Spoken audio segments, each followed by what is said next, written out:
friends, Lee Brown here with One Community Real Estate, and it's time for supper. And tonight I'm making a kid request because my kids are very opinionated. I don't know about yours, but they don't get to pick what mama drinks, which tonight we're having a Leinenkugel summer Shandy, which is totally not in season yet when I'm making this video, but it feels like it should be because it was 80 degrees outside.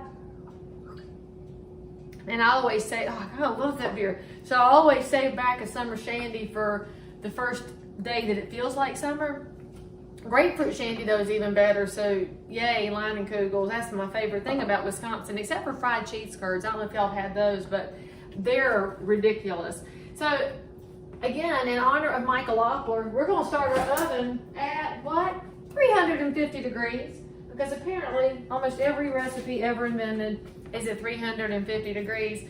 So tonight, because I told y'all we're making kid requests, tonight is Doritos Casserole. So if you are somebody that does not eat preservatives, this is probably not your recipe. If you're somebody that has kids in your house who like to whine and fuss and be picky about food, oh, this is your recipe. So what we've already got going over here is I got my pot boiling. We're gonna put in a bag of egg noodles. Frankly, you could use just about any pasta you want. I do that as a filler just to make the casserole go further because you don't really have to put it in there. The original version of this recipe that I found did not include it, and the kids ate it so fast I had to stick in some noodles just to stretch it. So anyway, I'm good at stretching because I'm cheap. So the egg noodle bag, what's that, like $1.99? I probably should not play the prices right because they always use retail instead of what normal prices are. But then we're also going to get us a pound of ground beef going. And finally, they didn't have that very expensive organic stuff this week. I got to use my regular ground chuck. And so as soon as that's going, well, I guess I could have cut it on. That might help. We're going to brown us a pound of ground beef. And actually, it's 1.5 pounds because that was the size they had this week. So that was $5 and a couple dollars over here. That's $7. And then 8, 9, 10, and 13. This will be about a $15 to $16 dinner. Actually, let's just say it's just up under $20, depending on what store you're at. Although some of my friends up north, apparently your grocery stores are higher than mine. So one of our prep items, while my pan isn't heating for the ground beef and I'm getting my stuff ready over there, that's a bag of Doritos.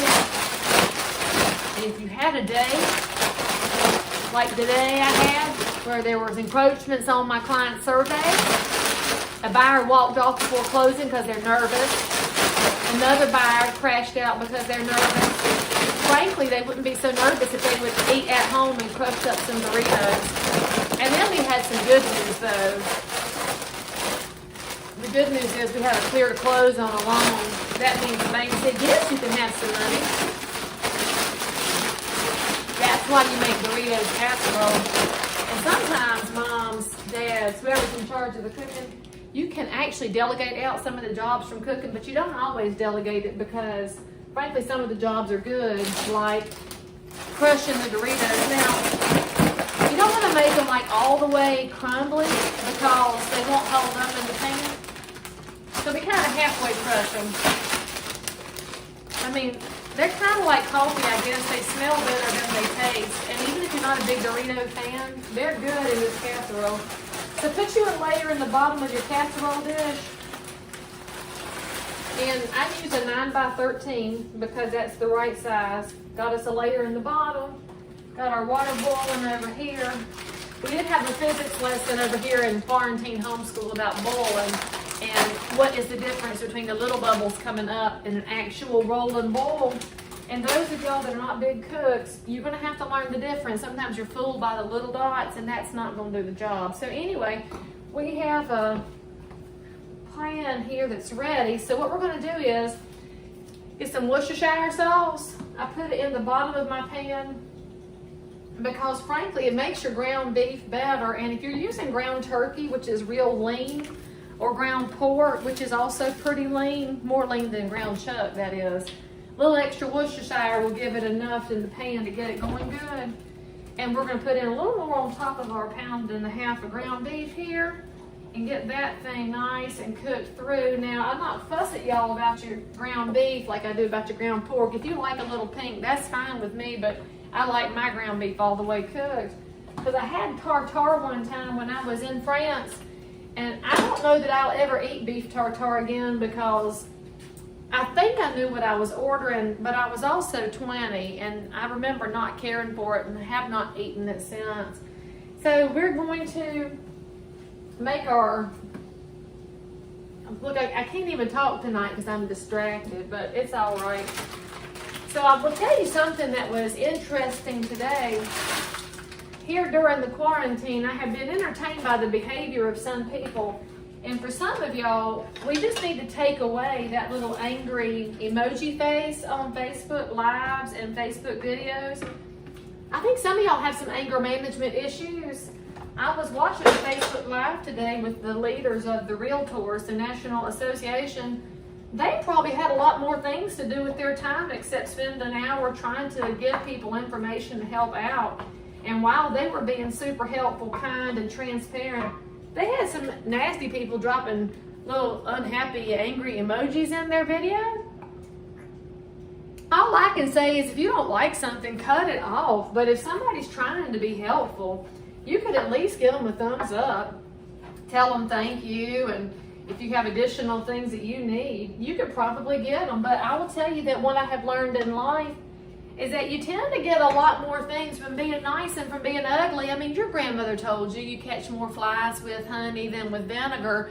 Although I know with vinegar right now, when I'm making this video, it is Holy Week, and we always think about vinegar in regards to dyeing eggs. And so y'all might have a happy thing about vinegar, and I clean the floors with it. Although I do tell you, when I mop, I just use a little bit of vinegar in my warm water, and I use a tiny bit of lemon essential oil so it'll smell better, and that's better than all those chemicals that have silicone in them that leave a coat of wax on the floors. I just don't care for how that looks. So those egg noodles cook lickety split. They'll be done here in a minute. Got my stuff here. Now what else we're going to add in as soon as the ground beef is going good? I'm going to put in a little bit of minced onion. Oh, that's garlic. And a little bit of minced onion. Again, it's McCormick just because that's what I have. Hey, one day somebody tell McCormick I should be sponsored by them. I'm pretty sure that they would sell more spices if they had more Lee Brown in their life. So, amen. I'm going to put some garlic in. What's funny is Timmy saw me get the ingredients out, and he's like, Mama, that casserole doesn't have onions and garlic in it. I said, yes, baby, it does. You just did not know it because you didn't see me make it last time.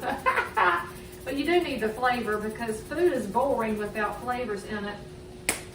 And I could have used fresh onion, but I didn't feel like chopping one today. And I could have used fresh garlic, and I didn't have any in the house. So if you have some, you're welcome to add those into the recipe. It already smells good. One day we'll have smell-o-vision, and then I imagine cooking shows will finally take over for all the bad house shopping shows that you see on HGTV. And by the way, friends, if you're not in real estate, you might not know this, but buying a house is more than 30 minutes looking at three houses on television. And frankly, you kind of have to have more work done on your mortgage if you're the person who sells those painted toothpicks and somehow gets a loan for $2 million. I don't understand how they set those shows up, but they're not real life. And most of the cooking shows I don't think are real life because I've watched some of those people, and I don't know that they either have budget or they have nothing else to do with their time. I need suppers that come together fairly quickly. Now, y'all had said you want me to teach you how to make my pot pie. It's a little more time intensive and it involves about 11 steps, but I'll do it if y'all want. So anyway, we got some minced onion and some minced garlic, and I think I need more minced onion because I can't see it anymore. And I like to see my onions because that tells me I have enough. But I don't try to do it all too heavy. All right. That's going to be ready here in just a minute. Let's go ahead and cut the heat down on the egg noodles so they don't overcook and turn into mush. So after we get the ground beef cooked, we're going to add in 1 can of diced tomatoes. I would normally have store brand, but I sent Mr. Brown to the grocery store and I got back the name brand. So we are having Contadina tonight. And for the friend who told me to watch out for sugar inside the tomatoes, I know, I watch them. And I'm always buying things without sugar. But you know what? I didn't look to see if this brand has it, and I forgot to tell him the rules because he doesn't usually do the shopping. But, yep, this has sugar in it, so don't give him any ugly, angry faces in the emojis. But this time we'll have the snuck-in sugar just because I sent the husband to the grocery store. And if y'all have never seen that skit that Jeannie Robertson did about sending left brain to the grocery store, that's seriously one of the funniest things I've ever seen. So anyway, we're going to add in 1 can of tomatoes. And this can is a 14.5-ounce size, but you should know which one it is. They have a giant can that's 28 ounces. It's too much. And then we're going to add in a can of cream of chicken soup. If you have cream of celery, you can use that. If you've got cream of mushroom, you can use that. I mean, it's any of the cream of soups, which frankly are the cornerstone of most casseroles that I grew up with. And I'll make my regular ground beef casserole some of these nights here for y'all to look at. It's also cheap and pretty easy. But when you add in the Doritos, it adds a kid-friendly touch. So we'll add in those 2 cans. And then, let's see, what else are we going to put in there? Oh, taco seasoning. Well, do I have a taco? I forgot to look and see if I had one before I got started because I forgot about that particular flavor pack. I got some Hidden Valley Ranch. Maybe I'll use that. It's a pretty good seasoning thing. Got some onion soup mix, but I already put onions in. I've got 2 onion soup mixes. Let's see what we have up here. More Hidden Valley Ranch. Y'all can tell we like to cook with that around here. There's some marinades. How old is that marinade? I hadn't used that in a long time. Best by, well, 2019. That's not old. I will tell y'all I made some cupcakes the other day and they came out like little tiny scones. And then I looked at the box cake mix, and this is why I prefer to make homemade cakes instead of using box mix. It expired in 2011, so I think I now know why they didn't rise. I need to clean this box out for serious. These are some old things in here. The Shazam, there is some taco seasoning. High five for me being a food hoarder. Let's see when this expired. I know y'all are enjoying finding out how old the things are in my cupboard. Well, there's no date on it. I don't imagine it could go bad when I look at the things that are in here. This looks fairly natural from Solon, Ohio. I don't even know where Solon, Ohio is, but hey friends, you're making Ortega taco seasoning mix, or you were maybe a decade ago. So actually we'll add that in here as soon as I drain the grease off. Let me get my little strainer here out because you're going to take the grease off. And actually while that's finishing up, let's drain the egg noodles. This is what egg noodles look like. Oh, right, looks like pasta. Hey, I told y'all you could get pretty much any pasta you want. And now my oven's ready. There you go, Michael. It's 350 degrees, just like you were noticing. And, you know, now that I have watched, does it feel disconcerting for y'all to hear my voice off screen? Because it feels weird to me to be off screen talking to you. But I was watching my friend Michael Ockler on Instagram Live cook the other evening, and he made the commentary to Kofi Adasi, who's our other good friend, about me talking about everything cooking at 350 degrees, because it does. And you can change it to 375, I guess, but 350 is what works. This is a very commentary heavy recipe because apparently we just do a lot of standing around and looking, and then we're going to throw some things in the pot. So that meat's about done. We're going to add in the taco seasoning, which means it'll need a little bit of water. So how much we're going to put in? I wonder what the package says to put in. 3/4 of a cup. That seems like too much. I'm not going to use that much. So let's use about a 1/2 cup. And you know, sometimes you have to be distrustful of things, whether it's the recipe or the packaging mix or the government. I mean, y'all are really needing to be careful about the loss of your civil liberties these days. Paying attention, pay attention, friends. Oh, that smells so good. Now, I'm going to tell y'all something that I do in my house that maybe you do in yours, and you should. Because sometimes you're going to run low of Crisco and lard. I keep an empty can up under my sink to keep the oil in, and this one in particular is the diced tomato can from the last time I cooked with tomatoes. I'm thinking my team is going to have to edit this video a little bit because I have wandered off camera a fair amount, and there's just not that much to do in this one. So I think I'm actually going to pause it for a second and come back after this not really commercial break, but I'll splice it back in. Hey, we're back from the not real break, but I had to break it up because I had to get the grease off the meat, put it in the old can. And you don't have to use an old tomato can like I did. I mean, you could use an old soup can, and that would be just fine. The key is the metal. And I know you're rolling your eyes at me now thinking, Lee Brown, everybody knows that. I'm going to tell y'all something I have learned in my medium years of life. There's a lot of people that don't know things they had ought to know, so we really probably should not make assumptions about what people do and do not know. And can I get an amen and a hallelujah on that? So now we've got the seasoning mix in, my half a cup of water-ish, and now we're going to put in some salsa. I have chosen Texas Pete salsa because if you didn't know, Texas Pete is not only the best hot sauce, but it's real good salsa.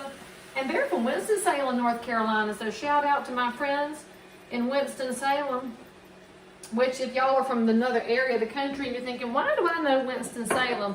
That was the home of Big Tobacco, and that's a whole nother that's a different video I should make altogether, is the way Big Tobacco was treated. And some of y'all are probably thinking, oh, Lee Brown, you can't defend smoking. Well, I will tell you that the way it was handled was poor, because that was the top crop in North Carolina, and there were a lot of farmers that got devastated by the way that went down. And then all that happened, y'all, the cigarette companies just started using imported tobacco. So if you were going to smoke, you once upon a time had North Carolina grown tobacco, and then you kept on smoking, but your tobacco came from overseas. But anyway, we're not going to argue about that now because I'm on one side of the video camera, y'all are elsewhere. All right, so we're going to add in, let's see what I want to add in next. I think I'll go on, it's bubbling a little bit. I was just thinking, toss in your tomatoes. You do not need to drain them unless you want to. I like a little moisture in mine just because the Doritos is going to soak some up. Put in your can of cream of whatever. This one's cream of chicken. I guess I should have gotten a spoon. And that is too big. Size matters. As I go back off screen again. I think I need like some professional cameras in my kitchen to follow me around, or have to hire a camera crew. Maybe there's some enterprising young person that wants to put together a production thing for me so they could use it as a portfolio in school. Hey, if y'all know some enterprising young person in Charlotte or Cabarrus County that wants to come over to my house and make videos of me making supper, they would probably have a big time in school. Cream of soups are one of those things y'all can eat straight out of a can. So anyway, let's stir that up a little bit. Get that cream of soup evened out because it's yummy. And now you got something that looks really good. So what we're going to toss in next is some sour cream. And we got Trader Joe's brand today. Lucky Trader Joe's. You get to appear in my video. I will actually put in most of this. And I wouldn't normally use my dirty spoon, but we're going to use the rest of the leftover sour cream for toppings. I only had a half a container left because I love some sour cream. So that's going to lighten that up. Well, not really lighten it up, but the color lightens up a little bit, but definitely not the calories. If you haven't noticed, you might have figured out now why Lee Brown is a runner, because apparently I don't cook anything healthy during the quarantine. I might make a healthy supper at some point. Now, I've got my Doritos in the dish. We're going to toss in, actually, let's just go ahead and mix the noodles in with the ground beef mixture just to make life easy for us. And then we're going to dump it into the pot with the Doritos. Did y'all need to see me do that? Probably not, but go ahead and cut off our stovetop here. And then I'm going to put the last of my crushed Doritos on the very top with some shredded cheese. And I already told y'all that I buy my cheese buy 2 get 3 free, so it's very cheap. And tonight we're going to use the Mexican blend because that's what I had in the fridge. Put that whole container on top with your Doritos, and then we're going to stick it in the oven like at 350. And you'll keep it in there until the cheese on the top is bubbling, because everything else is cooked, so it doesn't have to cook forever. You can cover it if you want to. I'll cover mine just to help it go a little faster with a little bit of tinfoil. And if you remember the trick from the other evening, before you put the tinfoil on top, make sure that you put a little bit of cooking spray on it so that it will come back out easily without taking your cheese with it. Oh, that smells and looks so good. All right, you're thinking, I don't know about that, Lee Brown. I promise you it's good. Your family's gonna eat it. Your children won't fuss. they'll eat it, and they'll even eat the leftovers, because frankly, this is really good on day 2 after it's had a chance to soak into the Doritos. Oh, look at that, child. Okay, now let's put a few more of our Doritos on the top. My children are going to be actually tore up because they forget that after I use the Doritos for this casserole, they don't have any to snack on. But they can eat these things as fast as I can eat jelly beans and conversation hearts. And I will say, I ate the last of my conversation hearts just this week. So don't judge me, because I do have a sweet tooth, and I love some conversation hearts. As long as it's the Brock's ones. I don't really like the off-brand ones. I'm very particular about the brand of my conversation hearts, and the same thing with my jelly beans. All right, there you go, friends. Doesn't that look good, fun, not healthy, but tasty? Now, after you eat this, I highly recommend that you go outside and have a walk with your family up and down the block, around the block, to the edge of the yard, back and forth a few times, because you got to work it off. But you'll have had a fun family supper for not a lot of money. Everybody will be happy with you, and you got a gracious plenty of leftovers. In fact, I think this one probably feeds about 8 people, so I can put that in my recipe. And make sure that you subscribe to this channel, because I know that you want to have some fun with me again and see inside my kitchen and inside my life. And I'll see you next time.